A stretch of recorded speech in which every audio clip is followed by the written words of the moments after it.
to where she was buried, which turned out where some of my family pets were buried. I didn't know. And I just found out a lot about her that I didn't realize had been researched. So there's quite a fascinating history with this particular horse. Lady Many, Wonder. yeah, many people think, oh, she was a con artist type thing, but there really is more to the story than you would think. All right.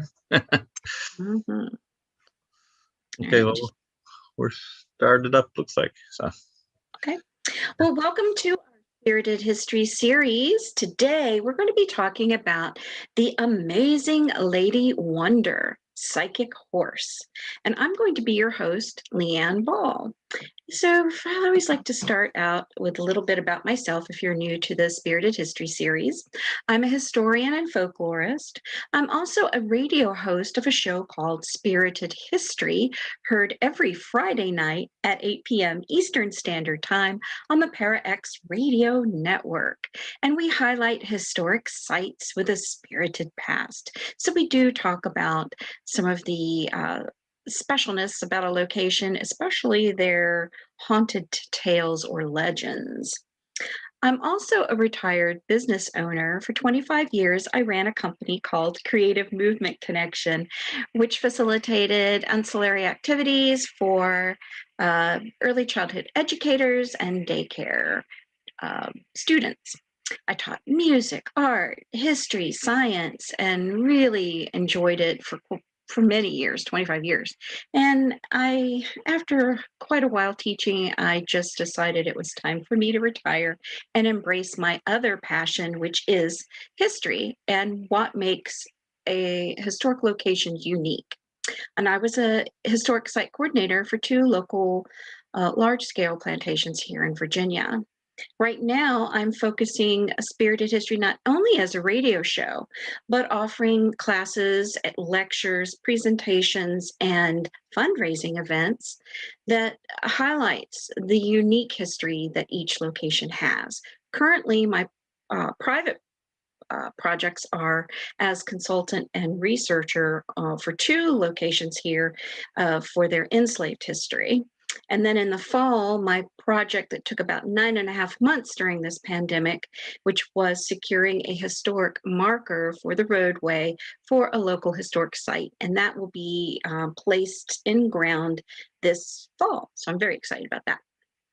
Today, we are going to be exploring Lady Wonder, the most documented case of an animal exhibiting telepathic, psychic, and crime solving abilities in modern history. There are two distinct types of people: those who feel that there can be sort of some psychic connection between pets and their owners, and those who think there cannot be any sort of telepathic connection between pets and their owners because there is no such thing as telepathy or psychic abilities. There are those who understand that many animals can experience thoughts and emotions not dissimilar to what we feel as people. And there are those who feel there's no proof animals can experience emotions or possess intelligence, such as a human possesses. So we have people on both sides of this matter. Today, we're going to be exploring this fascinating life of Lady Wonder, the psychic horse. And perhaps, maybe, by the end of our presentation, you might have another thought that there could be some validity into the relationship between humans and their pets and psychic abilities. The story of Lady Wonder has been around for a long time locally here in Virginia. She is a small legend in the equestrian community, likely because the story of Lady Wonder reveals a kind of intelligence and even humor in some of her responses that horse lovers know horses can possess. Lady Wonder was born in Chesterfield County, Virginia in 1924. Within a few weeks, her mother died, and the infant horse would still need to wean 3 to 6 months in order for her survival. Lady Wonder was really lucky.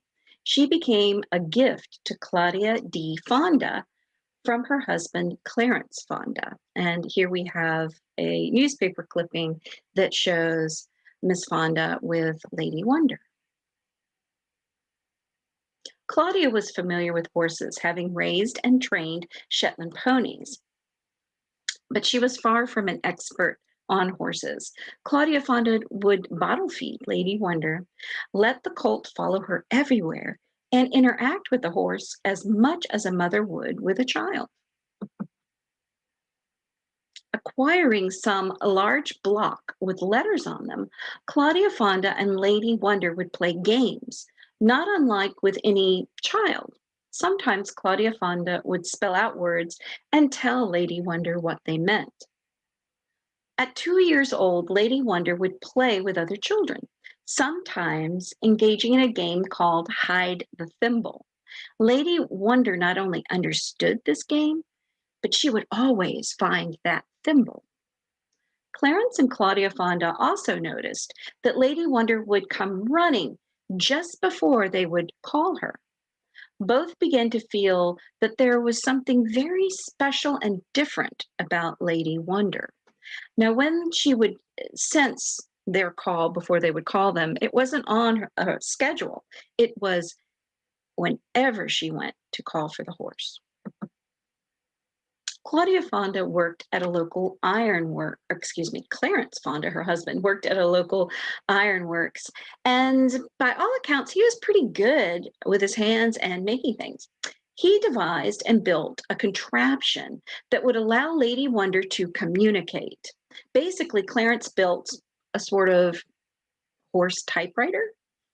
The letters and numbers faced Lady Wonder, and she would nudge them with her nose at the machine, matching letter and number facing outwards towards a person asking a question. One day, Lady Wonder typed out Engine, and a few minutes later, a tractor came rolling by. When friends or relatives visit, everyone wanted to see Lady Wonder and this strange typewriter. Word, I'm having trouble today. Word traveled, and it wasn't long before visitors came by and asked if they could talk with Lady Wonder. Most were flat out amazed. Here was a horse who seemed to speak English. Teaching a horse to communicate in English is, well, in itself, kind of a remarkable accomplishment. Yes, horses can learn basic commands, but this horse was spelling out answers to a question that people would ask. But it's another thing for this horse to answer in this manner. Such a thing had not been done since this horse right here, beautiful Jim Key. And this horse lived between 1889 and 1912. The educated horse entertained millions following the Civil War. A little bit about Jim Key. He was trained by self-taught veterinarian Dr. William Key, you see here, with only kindness and patience. Jim was an educated horse whose abilities to read, spell, do math, and more made him very valuable, more valuable than any racehorse of his time. His promoters claimed that the horse could actually read and write and make change with money, do arithmetic for numbers below 30, and cite Bible passages where the word horse is mentioned or said. Together with Doc Key, an ex-slave Civil War veteran and horse whisperer entrepreneur, perhaps the most famous African-American of his day, Jim became #1 at the box office in the nation at the turn of the 20th century and energized worldwide animal welfare movement, making the phrase "be kind to animals" a household ideal. So we can thank Jim Key for that. Like Lady Wonder, the horse named Beautiful Jim Key is largely forgotten in history. Just as most serious scientists are really unwilling to accept Beautiful Jim Key's intelligence as a horse during his time, so were serious scientists unwilling to examine Lady Wonder in her time. So here's another photo of beautiful Jim, and you can see his contraption looks a little different. It looks like this type of wooden frame, and then the words or abilities to flip the letters with his nose or even pick them up in his mouth. Even today, scientists are still arguing whether or not Coco, the gorilla who learned American Sign Language and began talking with her handler, was really communicating. Coco was a Western lowland gorilla, lived to the age of 46, and was renowned for her emotional depth and ability to communicate in sign language. She became an international celebrity during the course of her life with a vocabulary of over 1,000 words, and that's with sign language. And she also had the ability to understand 2,000 words of spoken English, according to the Gorilla Foundation. Such intelligence was and is still taboo for animals to have. Many don't believe that they can actually understand. The leading theory when Coco first began to communicate with her handler was that the animal was just mimicking her handler. Animals only operate on instinct, incapable of reasoning or thought. Many still hold that position today, despite overwhelming evidence that Coco the gorilla not only was capable of conversing in sign language, but capable of complex emotions such as happiness, sadness, depression, grief, and so forth. In the case of Lady Wonder, the talking horse, things would become even more challenging to understand. It's bad enough to have talking animals, but when they begin to exhibit sort of paranormal abilities, it's sort of like Disney taking control over reality. It's a terrifying prospect to many people on many different levels. I encourage you to look at videos online of Coco and some of the research that was done with her, especially her relationship with kittens and cats. She absolutely adored them. And you can see the emotional depth of that connection with the kitten, and also when one of them passed away and she found out. So you can really see the demonstration of complex emotions in those videos. Another time, a gentleman pulled a coin from his pocket and asked Lady Wonder, "What is the date on the coin I am holding?" To which Lady Wonder nosed out 1914, 1914, and that was the correct answer. Another time, a woman asked Lady Wonder to name the child next to her, to which Lady responded by typing out Leroy, Leroy. Again, correct. This is not to say Lady Wonder was always correct, nor her spelling always perfect, but her hits were really too numerous to be chance and impressive enough to keep people coming back and telling others about this amazing uh, horse.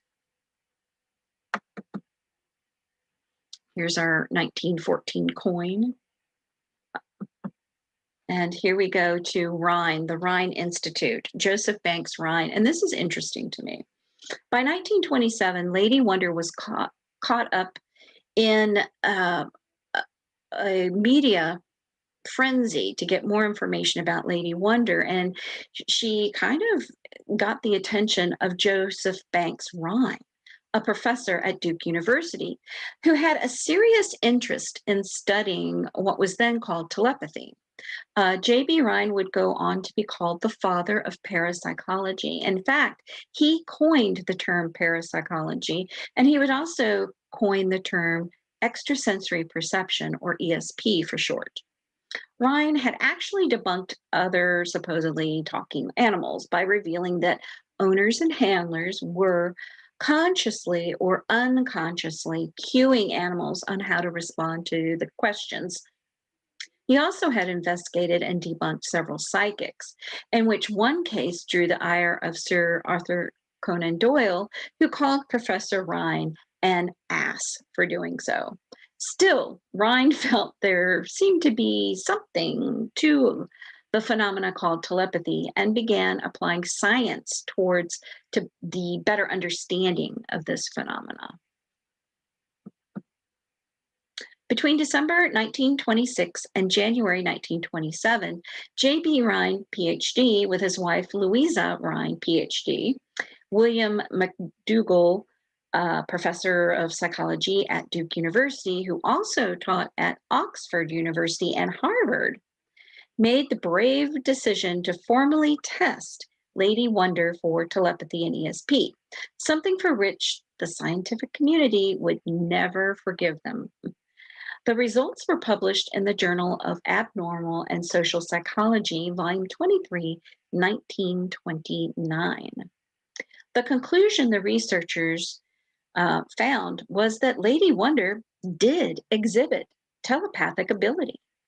J.B. Rhine and company ran experiments and tests using blindfolds, well, as best as you could blindfold a horse, eliminating Claudia Fonda as an influence by keeping her still and out of sight.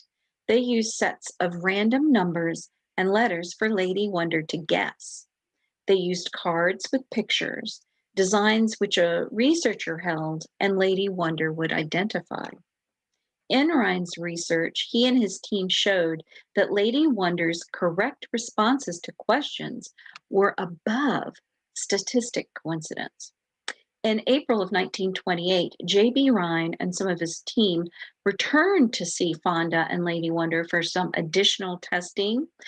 These were additional controlled tests to further remove Claudia as a possible influence on Lady Wonder's answers. In Rhine's final notes, he expresses the notion that Lady Wonder appeared to have a great telepathic connection with Claudia Fonda and could exhibit an almost telepathic connection with others, but there were limits. With some people, Lady just didn't seem to make the same connection. As any pet owner can attest, sometimes a pet can make great connections with some of the pet owner's friends, but not all.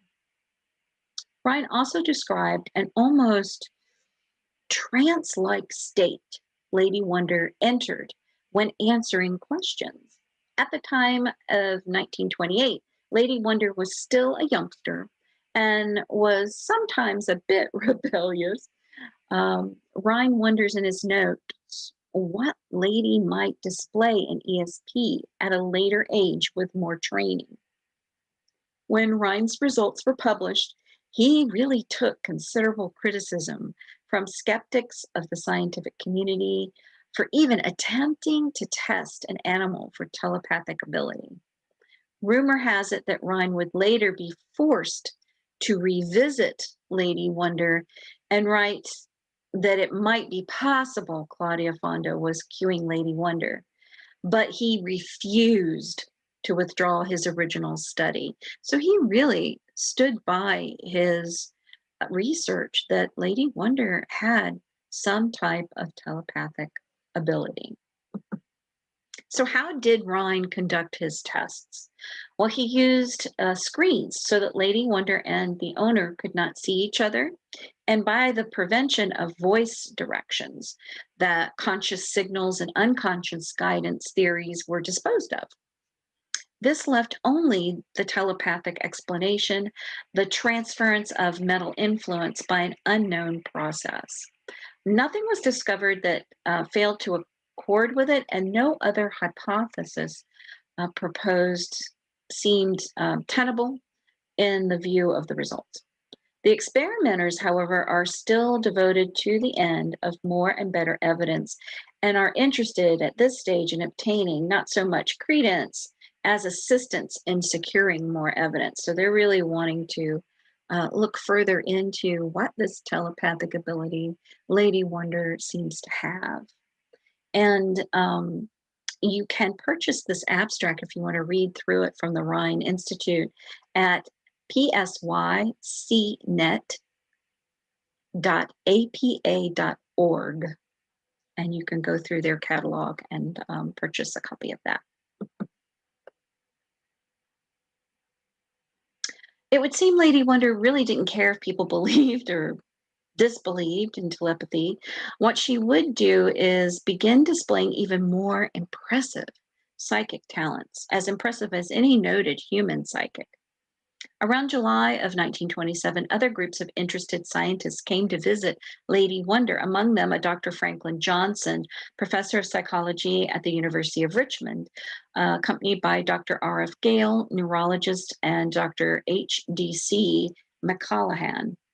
Dr. Johnson wanted to remove Claudia Fonda as much as possible from the equation in testing Lady.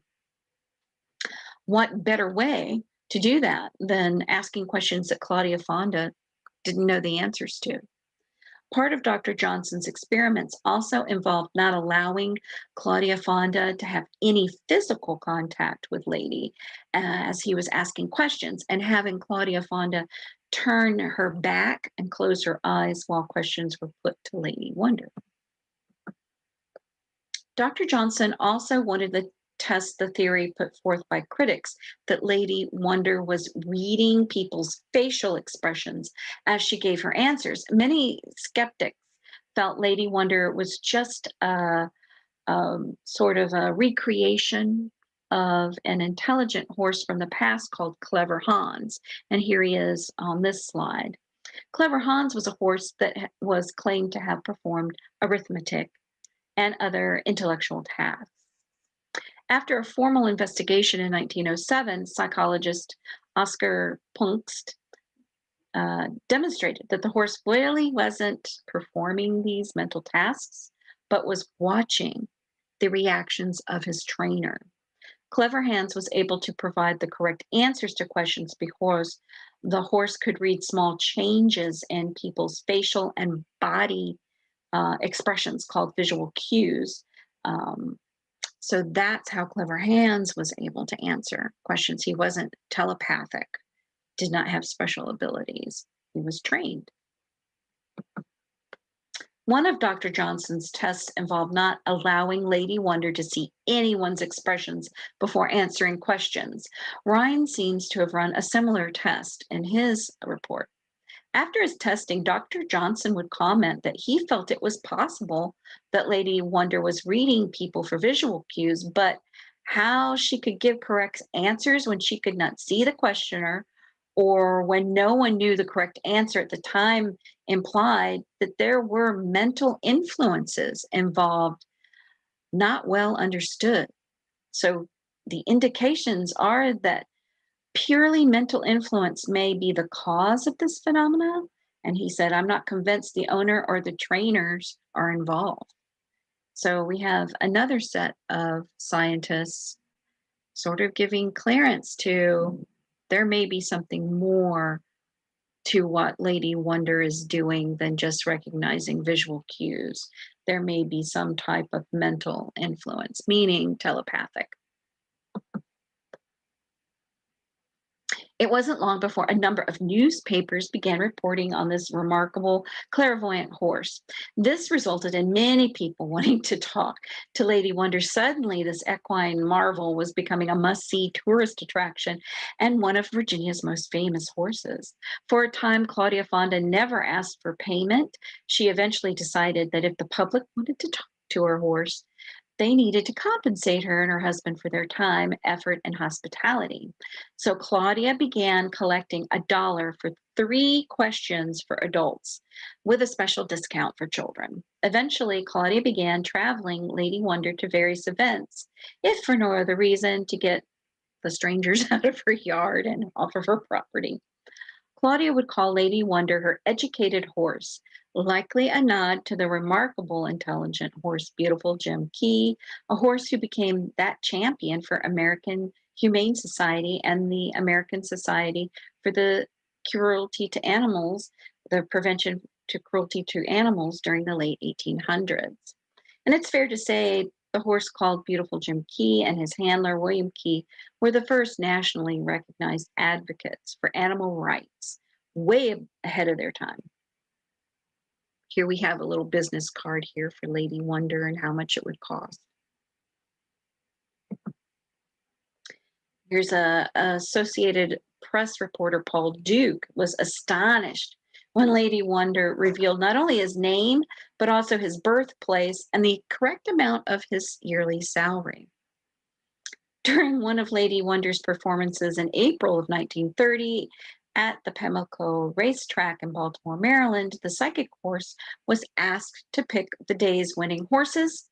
And after the races were run, bookmakers figured out that with a $6 bet, a person could have won $151.90 based on Lady Wonder's predictions.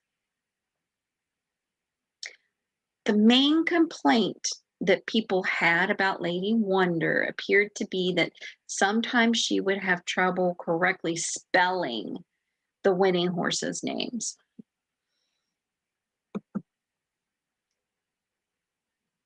I could just see people placing their bets and going, "You're basing it on a horse? What? On a psychic horse?" After a time, Claudia Fonda stopped taking questions that involved gambling. She would, on occasion, allow questions about major sporting events. For example, over 17 years, Lady Wonder correctly picked the winner of the World Series 14 times. She picked Jack Dempsey, that he would defeat Jack Sharkey in the championship fight, as well as picking the winner in 3 other prominent heavyweight fights. When asked what the most common question Lady Wonder received, Claudia Fonda replied that questions about love were the most typical. And it was with one such question, Lady Wonder, she displayed her sense of humor. When asked by a gentleman if his wife was faithful, Lady Wonder let out a snort and typed out, "Are you?" Another time, Lady annoyed a couple by appropriately pointing out that they were not married, although they had been pretending that they were for quite some time. In 1932, Lady Wonder picked Franklin Roosevelt to win the presidency of the United States before Roosevelt was even nominated. She would go on to pick Roosevelt to win all 3 of his reelections. On the flip side, a lady did pick Dewey to beat Truman in 1948, but then I think so did everybody else. When asked how she could have been wrong about Dewey winning over Truman, Lady Wonder responded, "Funny, he too, sure." Lady predicted that the United States would enter World War II a year before the US declared war on Germany and Japan in 1941. In 1946, more psychic investigators arrived at the Fonda's little farm interested in Lady Wonder, and that was Thomas Garrett, a New York psychologist. They wanted to test and publish the results in a psychology digest. During the exchange with Lady Wonder, Dr. Garrett inquired if Lady knew who tried to reach him with a long distance phone call.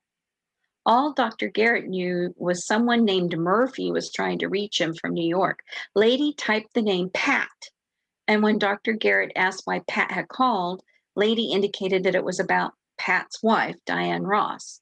When Dr. Garrett investigated later, he discovered there was an actress named Diane Ross whose husband's name was Pat Murphy. After several visits with Lady Wonder, Dr. Garrett would comment, "I find Lady Wonder perfectly amazing. There is unquestionably a genuine phenomena on the part of this horse. No trickery involved." Well, by the 1940s, Lady Wonder goes into a whole nother level of being psychic. She becomes a psychic crime solver. In January of 1951, a little boy named Danny Matson went missing in West Quincy, Massachusetts. Multiple searches of the area failed to turn up any evidence of what happened to Danny. The search for Danny Matson became almost a national news headline, and theories abound as to how the child could have disappeared without a trace. By late 1952, after nearly 2 years, it seemed the mysterious disappearance of Danny Matson would never be solved. Out of ideas and leads, Edmund R. Dewing, the district attorney in the Norfolk County, Massachusetts area, decided out of desperation to try asking a supposedly psychic horse, Lady Wonder. Dewing was familiar with Lady Wonder. Back in the spring of 52, Dewing had stopped by Fonda's farm, paid his dollar, and asked Lady a question, "What's my father-in-law's first name?" And Lady typed out Marion. Edmund Dewing was absolutely astounded, and that was correct. After returning home, Dewing began to wonder if he had made a mistake. Maybe the question he should have asked was, where was Danny Matson? Dewing arranged for someone to go visit Lady Wonder and ask that question. Where is Danny Matson of West Quincy, Massachusetts? Where can he be found? Lady typed out Pittsfield Water Wheel. And this message was kind of confusing and perplexing. There was no water wheel near where Danny went missing. However, Dewing dutifully sent out a detective to Pittsfield, Massachusetts, where the investigator found 2 water wheels but no body. One night, as Police Chief William Ferzari was lying in bed, it hit him, just like a boot in the rear end, that Lady Wonder had just gotten her words a little garbled. What she likely meant was pit, field, wild, W-I-L-D-E, water. There was a Field and Wild's water pit in an old, abandoned local quarry. The area around the quarry had been searched, but no sign of Danny was found. After our police chief here reported to Dewing his thoughts on Lady Wonder getting it misspelled and a little garbled, the two decided to drain and fully search the water pit. And on December 5th, with the quarry largely drained, the body of Danny Matson was found.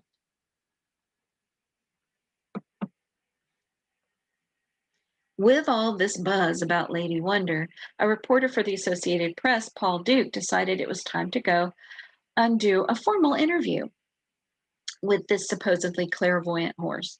Duke was basically skeptical. He did his homework about how Lady Wonder and Claudia Fonda were performing, as he put it, their tricks, and he was fully prepared to do an expose about this psychic horse.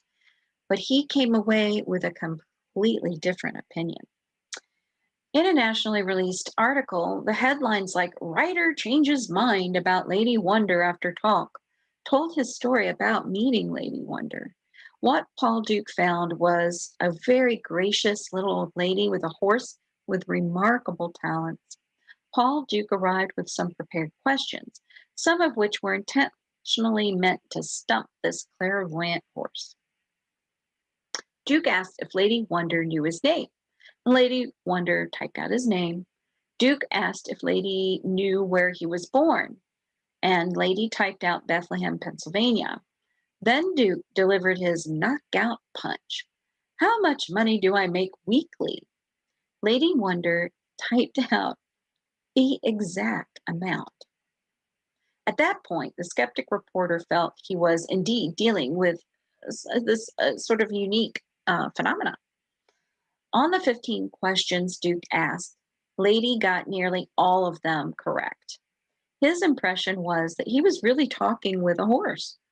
Most skeptics had put forth that Claudia Fonda was cueing the horse with shakes of her whip.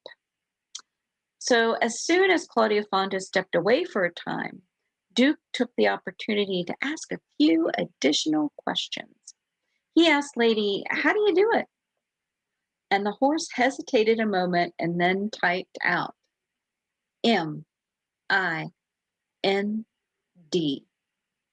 mind. Not a bad answer for an unmonitored horse. Then Duke asked if she wanted to be human.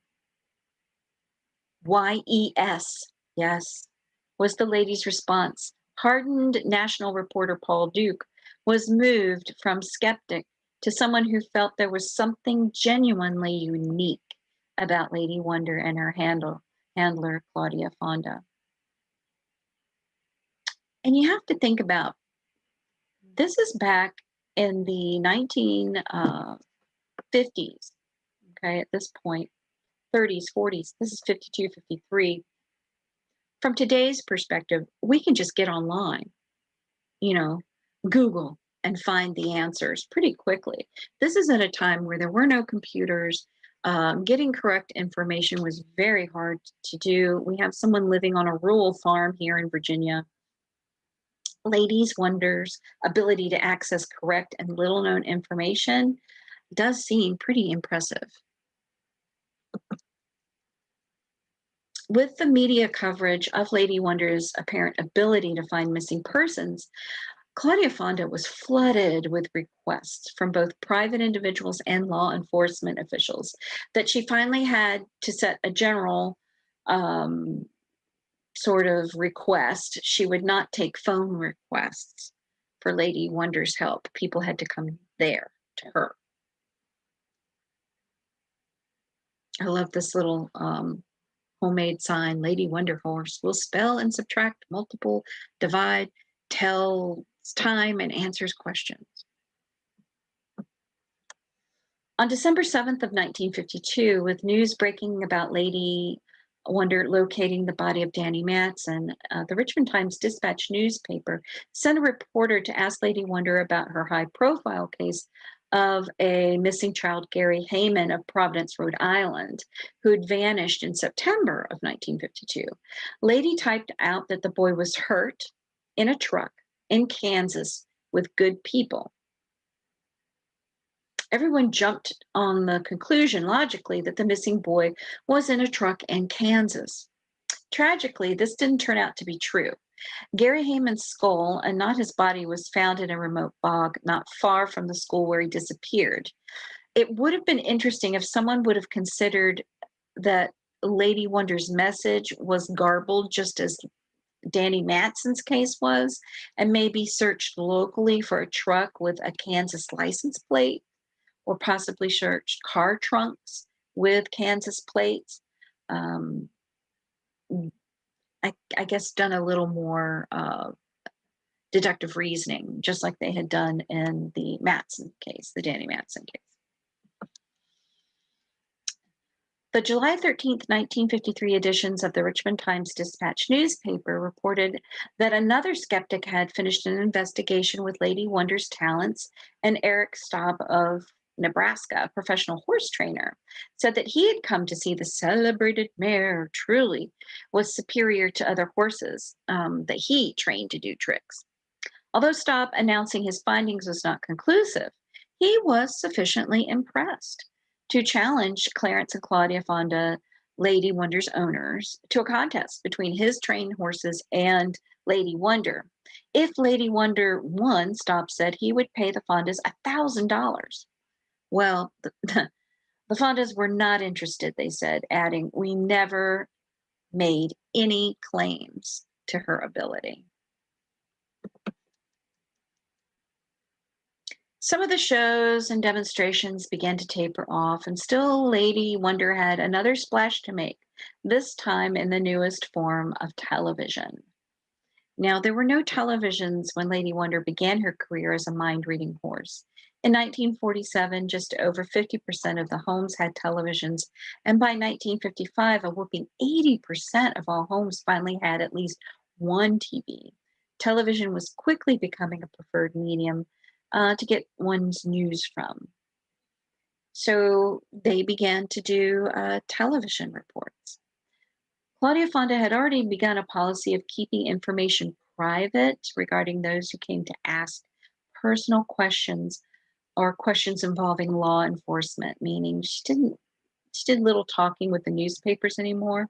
Still, she maintained a good relationship with the news media, provided that they came to the farm and asked their questions and not questions about other people's business.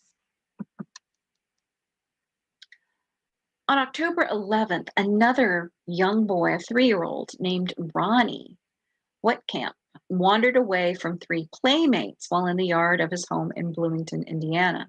The playmates told Ronnie's mother the little boy had went into the woods nearby. Since the nearby woods comprised of thousands of acres of undeveloped land, Ronnie's mother immediately notified authorities. Within hours, one of the state's largest search parties began to assemble with sheriffs, deputies, state police, and over 1,000 employees of the local Navy depot. With temperatures falling, there was great concern the little toddler would not survive the night. After days of searching, there was no sign of little Ronnie found. New theories began emerging about Ronnie's disappearance. Was he kidnapped? After all, thousands of searchers should have found something covering a small area a 3-year-old could travel within a few hours. Soon, the FBI also became involved. Frank Edwards, a news director for WTTV, a local television station in Bloomington, was asked to periodically broadcast Ronnie's picture in hope that someone would recognize him. By October 22nd, authorities were running out of leads. That night, Frank Edwards' wife remembered a strange story about a psychic horse who assisted in finding another lost child. Frank, having an interest in the paranormal, remembered this incident. Given that the authorities were at a dead end and having followed every lead, no matter how questionable, they thought, why not try this psychic horse? Well, there was a problem. Lady Wonder is about 700 miles away, and Claudia Fonda no longer took accepted calls to ask Lady Wonder questions. Edwards contacted friends in Washington, D.C., and asked if they would drive to Chesterfield, Virginia, and asked to ask this psychic horse, some questions about a missing child. Needless to say, they thought Edwards was kidding at first. Really? You want us to drive 175 miles to talk to a horse? It took some convincing, but Edwards' sincerity pushed his contacts in D.C. to go and search out Lady Wonder. When Edwards' friends reached the home of Claudia and Lady Wonder, Lady was not taking visitors, and it took additional convincing to Claudia Fonda that these out-of-state visitors had a very important mission and they were extremely sincere.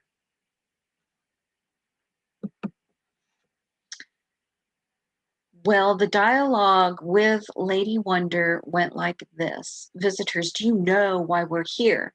She spelled out boy. Do you know the boy's name? And she spelled out R-O-N-E. Remember, her spelling is off sometimes, so that would be Ronnie. Visitors, is he dead or alive? She did type out dead. Was he kidnapped? She typed no. What is near him? She typed out elm, E-L-M. Will he be found? Yes. Where? Hole, H-O-L-E. Is there more than a quarter of a mile from where he was last seen? Yes. More than a mile? No. What's near him? Elm, E-L-M. What kind of soil? Sand. When will he be found? She types D-E-C, meaning December. And with that final answer, the elderly horse pulled away, and the interview was over.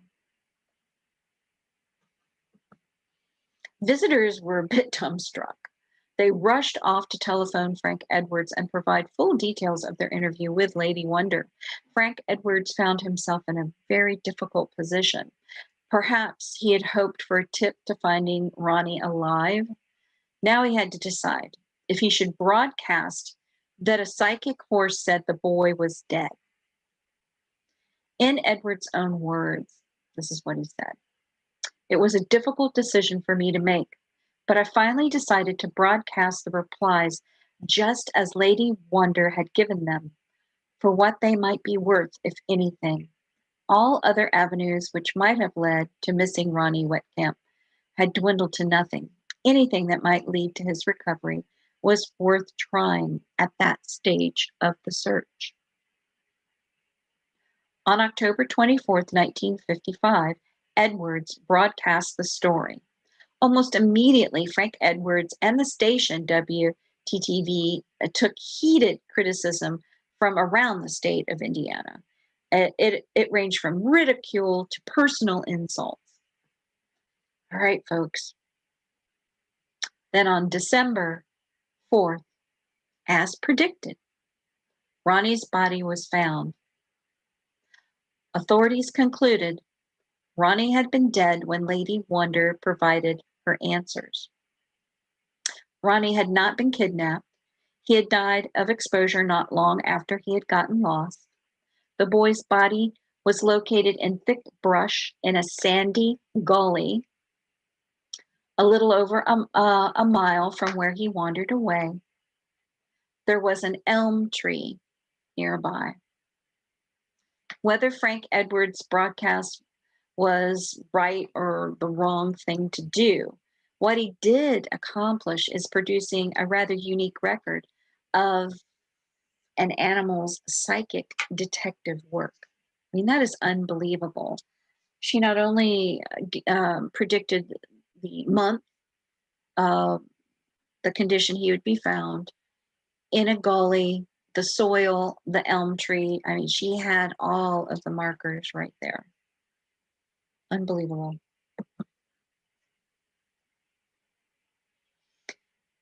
By 1956, Lady Wonder had achieved legendary status, especially in her home state of Virginia. Many people in Chesterfield County and the city of Richmond were actually very proud of her. With this status naturally came detractors, many hoping to make a name for themselves at Lady Wonder and Claudia's expense. To Claudia Fonda's credit, she allowed believers and skeptics alike to pay their 50 cents to ask their questions.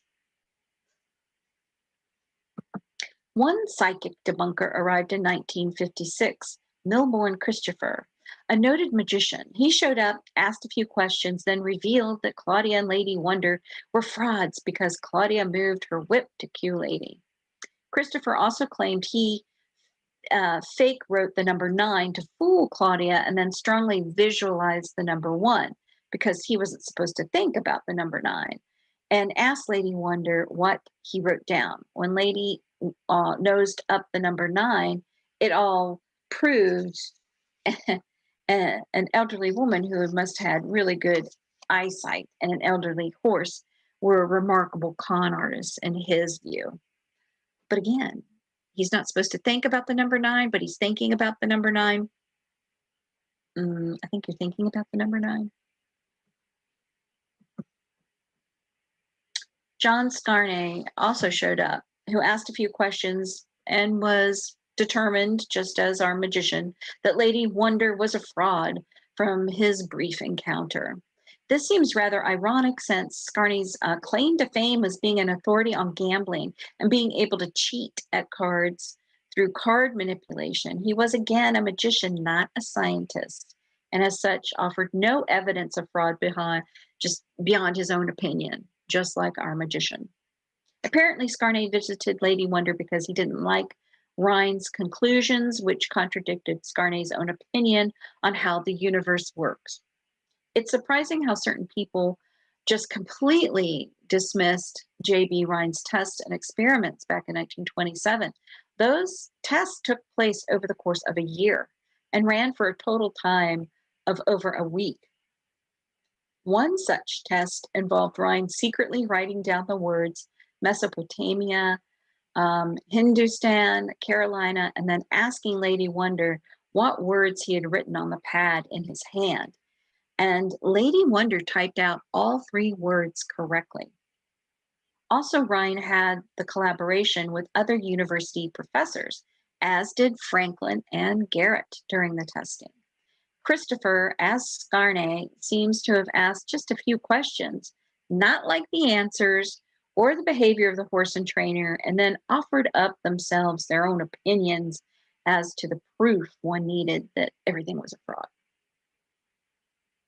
In the psychic debunking world, there's no such thing as psychic, and one magician always trumps another of scientists and reporters because the general public is just too slow to reach the correct conclusion, which is there is no such thing as a psychic. Also, none of the debunkers ever adequately addressed how Lady Wonder provided answers that Claudia Fonda didn't and couldn't know, or how Lady sometimes provided predictions that proved accurate. It would have been far more fruitful, I think. Instead of the debunkers taking an interest in Lady Wonder, that more of the scientists would have taken an interest and performed additional research into animal intelligence and the possible telepathic phenomena and the human animal communication that might have been going on.